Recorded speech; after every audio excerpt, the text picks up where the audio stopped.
أنا أيمن أبو الفتوح، مدير مبيعات في شركة تدريب. حضرت دورة الخاصة بالذكاء العاطفي في بيئة العمل مع الدكتور محمد شافعي.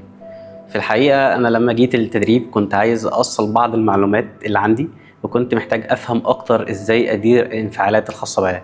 ولكن في الحقيقة اللي خرجت منه في الثلاث أيام دولت حاجات أكبر بكتير من اللي كنت متوقعه.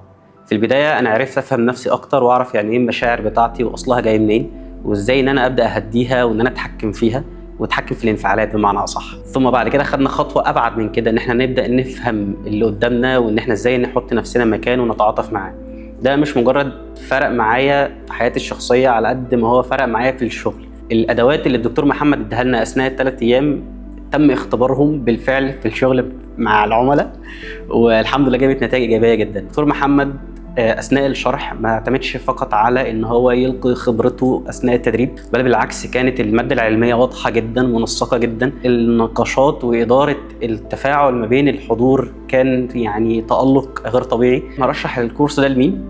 رقم واحد اي حد شغال في السيلز عموما، خاصه الناس اللي بتشتغل كسيلز سينيور سيلز، السيلز مانجرز، اي حد بيقعد مع سي ليفل كبزنس ديفلوبر على مستوى استراتيجيك، مدير مبيعات، راجل مطور اعمال.